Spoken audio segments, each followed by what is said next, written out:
शिक्षण पद्धतिको अर्थ, तत्त्वहरू, शैक्षणिक उद्देश्य, ब्लुमका वर्गीकरण तथा शैक्षणिक सङ्गठन 2.61 मा रहेको छ। शिक्षण पद्धतिको अर्थ र तत्त्व। शिक्षण पद्धतिको अर्थ शिक्षण एक पद्धतिका रूपमा रहेको छ। सिस्टमको नेपाली रूपान्तरण नै पद्धति हो। सम्बन्धित उपकरणहरू जुन एकैसाथ सञ्चालन हुने प्रक्रिया नै पद्धति हो। कुनै पनि वस्तुको निर्माणमा विभिन्न एकाइ वा उपायहरूको संयोजन हुन्छ र सङ्गठित र स्थापित रूपमा प्रक्रिया र प्रणालीगत रूपमा व्यवस्थित गरिएका विचारहरूको समूहहरू, सिद्धान्त, तरिका वा प्रक्रियालाई नै पद्धति भनिन्छ। शिक्षण पद्धति भन्नाले कुनै पनि देशको शिक्षालाई स्थापित सिद्धान्तका तरिका वा प्रक्रियाहरूलाई नै पद्धति भनिन्छ। शिक्षण पद्धति भन्नाले कुनै पनि देशको शिक्षालाई स्थापित सिद्धान्तका आधारमा व्यवस्थित रूपमा सञ्चालन हुने प्रक्रिया नै त्यस देशको शिक्षा पद्धति हो। अनि शैक्षिक लगानी, शैक्षिक प्रक्रिया र शैक्षिक उत्पादनको एकीकृत रूपलाई शैक्षिक पद्धति भनिन्छ। यी तीनै पक्षहरू एकैसाथ सञ्चालन हुन्छन् र एक अर्कामा अन्तर सम्बन्धित समेत रहेका छन्। कुनै एकको अभावमा शैक्षिक पद्धति नै अपूर्ण हुन्छ। शैक्षिक उत्पादनको लागि शिक्षा पद्धतिका तीनै पक्षको आवश्यकता पर्दछ। शिक्षा एक पद्धतिको अर्थ कुनै पनि कार्यलाई सुचारू रूपले सञ्चालन गर्नका लागि विभिन्न कुराहरूको आवश्यकता पर्दछ। शिक्षा एउटा प्रक्रिया भएकाले यसको आफ्नै छुट्टै संरचनाभित्र अडेको छ। निश्चित उद्देश्य प्राप्तिका लागि योजनाबद्ध सिकाइबाट प्राप्त गर्ने शैक्षिक उपलब्धि नै शिक्षण पद्धति हो। जोन एडम्सले शिक्षालाई द्विध्रुवीय प्रक्रिया, टु पोलरको भनी शिक्षक र विद्यार्थीलाई दुई ध्रुवका रूपमा प्रस्तुत गरेका छन्। शिक्षण प्रणालीभित्र विद्यार्थीको रुचि, आवश्यकता र क्षमतालाई पहिचान गरी निश्चित अवधिमा शिक्षकको मातहतमा रहेर हासिल गर्नुपर्ने उद्देश्यहरूको निर्धारण गरिन्छ। अमेरिकी शिक्षाशास्त्र जोन डिवेले शिक्षक, विद्यार्थी र पाठ्यक्रमलाई त्रिध्रुवीय, त्रिपोलर प्रक्रियाका रूपमा लिएका छन्। शैक्षिक प्रक्रिया सञ्चालन हुनका लागि शिक्षक, विद्यार्थी र पाठ्यक्रम बीच समन्वय हुनुपर्दछ। अनि शिक्षा पद्धतिलाई अगाडि बढाउनका लागि यो तीन पक्ष अति नै महत्त्वपूर्ण छन्। यी तीन मध्ये कुनै एकको अभावमा शैक्षिक प्रक्रिया सञ्चालन हुन नसक्ने भएकाले जोन डिवेले त्रिध्रुवीय प्रक्रिया भनेका हुन्।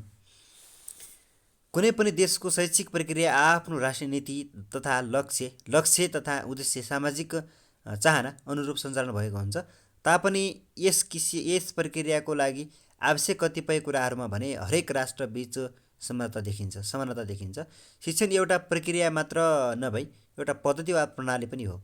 शिक्षाका उद्देश्यहरू प्राप्तिका लागि गरिने सबै प्रकारका शैक्षिक प्रयासहरू शिक्षा नभई शिक्षा प्रणालीभित्र पर्दछन्। शिक्षा क्षेत्रमा सिकाइको लागि योजनाबद्ध व्यवस्थित स्रोत र त्यसको उपयोगबाट प्राप्त गरिने शैक्षिक उत्पादनको प्रक्रिया नै शिक्षण प्रणाली हो। शिक्षण पद्धतिभित्र शैक्षिक लगानी, शैक्षिक प्रक्रिया र शैक्षिक उत्पादन जस्ता महत्त्वपूर्ण तत्त्वहरू पर्दछन्। शिक्षण पद्धतिलाई लगानी, प्रक्रिया र उत्पादन बीचमा समन्वयात्मक कार्य गर्ने त्रिध्रुवीय प्रक्रियाका रूपमा मानिन्छ। शिक्षण पद्धति निरन्तर रूपमा चलिरहने प्रक्रिया हो, प्रणाली हो। शिक्षणलाई प्रणालीको रूपमा हेर्दा यसभित्र लगानी, प्रक्रिया र उत्पादन, इनपुट, प्रोसेस, आउटपुट रहेको देखिन्छ। शिक्षा पद्धतिको तत्त्वहरू: लगानी, प्रक्रिया र उत्पादन। शैक्षिक लगानी। शिक्षा प्रणालीको रूपमा सबैभन्दा महत्त्वपूर्ण तत्त्व शैक्षिक लगानी नै हो। योजनाका रूपमा रहेको शिक्षाको एक पूर्व निर्धारित लक्ष्य हुन्छ।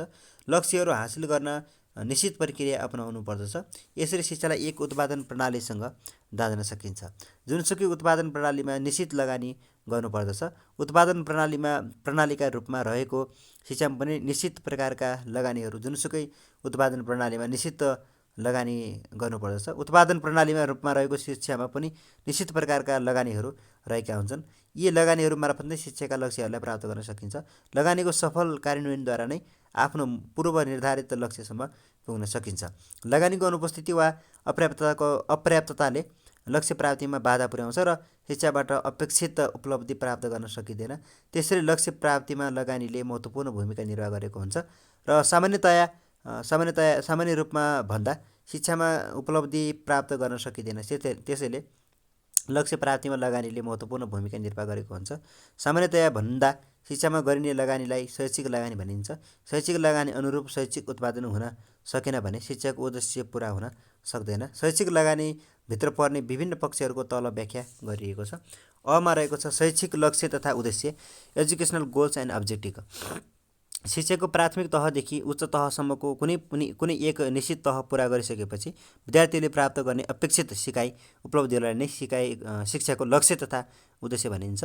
उद्देश्यहरू साधारण र विशिष्ट गरी दुई किसिमका हुन्छन्। आमा रहेको छ विद्यार्थीहरू, स्टुडेन्ट्स। शैक्षिक लगानीमध्ये विद्यार्थीहरू पनि महत्त्वपूर्ण लगानी हुन्। कुनै पनि शैक्षिक संस्थामा भर्ना भएर अध्ययन गर्ने व्यक्ति नै विद्यार्थी हुन्। शिक्षकहरू, यीमा रहेको छ शिक्षकहरू। कुनै पनि शैक्षिक संस्थामा भर्ना भएका विद्यार्थीहरूलाई अध्यापन गराउने व्यक्तिलाई नै शिक्षक भनिन्छ। शैक्षिक लगानीका प्रमुख अङ्गहरूमध्ये शिक्षक पनि एक हुन्। अनि त्यसै गरी यीमा रहेको छ भौतिक सुविधा, फिजिकल फ्याकल्टिज। शैक्षिक लगानीको अर्को महत्त्वपूर्ण लगानीको रूपमा भौतिक साधन र सुविधालाई लिएको पाइन्छ। शिक्षा प्रणालीले राखेका उद्देश्यहरू पुरा गर्न भौतिक रूपबाट आवश्यक पर्ने सम्पूर्ण सुविधाहरूलाई भौतिक सुविधा भनिन्छ। यस अन्तर्गत निम्न कुराहरू पर्दछन्: 1. विद्यालय भवन, 2. फर्निचर, 3. पुस्तकालय, 4. छात्रावास, 5. खेल मैदान, 6. शैक्षिक सामग्री, अनि 7. चमेनागिरह, अनि 8. यातायात। अब उमा रहेको छ अर्थ, पुँजी, फाइनान्स। फाइनेन्समा कुनै पनि कार्य वा योजना सञ्चालन गर्नका लागि निश्चित पुँजीको आवश्यकता पर्दछ। पुँजी बिना कुनै पनि कार्य वा योजना सञ्चालनको परिकल्पना गर्न हास्यास्पद हुन जान्छ। शिक्षा प्रणाली पनि एक दीर्घकालीन योजना हो र पुँजीको लगानी बिना लैजान र सबैलाई शिक्षाको समान अवसर प्रदान गर्न सकिने सम्भावना पनि रहन्छ। यसभित्र निम्नलिखित कुराहरू पर्दछन्: सरकारी आर्थिक अनुदान, शिक्षा कर, शुल्क, चन्दा, स्थानीय सम्पत्ति र तिनको आम्दानी, अनि अन्य स्रोतबाट भएका आम्दानीहरू। खमा रहेको छ शैक्षिक प्रक्रिया, एजुकेसनल प्रोसेस। शिक्षा पद्धतिको महत्त्वपूर्ण पक्षका रूपमा शैक्षिक प्रक्रियालाई मानिन्छ र शैक्षिक क्षेत्रमा गरिएका लगानीहरूको सही सदुपयोग भएमा मात्र स्तरयुक्त उपलब्धि निस्कन सक्छ। स्तरयुक्त उपलब्धि वा स्तरीय जनशक्ति उत्पादनका निम्ति राम्रो शैक्षिक प्रक्रियाको आवश्यकता पर्दछ। शिक्षाका लक्ष्य तथा उद्देश्य प्राप्तिका लागि गरिने शैक्षिक व्यवस्थापनलाई नै शैक्षिक प्रक्रिया भनिन्छ। शैक्षिक पद्धतिका रूपमा गरिएका लगानीहरूको सही प्रयोग गर्न गरी चाहेको वा अपेक्षित उद्देश्य प्राप्तिका लागि शैक्षिक प्रक्रिया अति नै आवश्यकता पर्दछ। त्यसै गरी शैक्षिक प्रक्रियालाई उद्देश्य प्राप्त गर्ने शैक्षिक माध्यम मानिन्छ। शैक्षिक प्रक्रियाले शिक्षा पद्धतिलाई लक्ष्य तथा उद्देश्य प्राप्तिका निम्न सही रूपमा सञ्चालन गर्न मद्दत गर्दछ। शैक्षिक प्रक्रियाभित्र मुख्य 4वटा अङ्गहरू छन्। ती हुन् शैक्षिक व्यवस्थापन, एजुकेसनल म्यानेजमेन्ट, अनि विद्यार्थी संलग्नता, स्टुडेन्ट इन्भल्भमेन्ट, अनि इन्भल्भमेन्ट, अनि शैक्षिक कार्यक्रम, इन्स्ट्रक्सनल प्रोग्राम, त्यसै गरी विद्यार्थी प्रगति मूल्याङ्कन, इभुलेसन एन्ड स्टुडेन्ट्स प्रोसेस।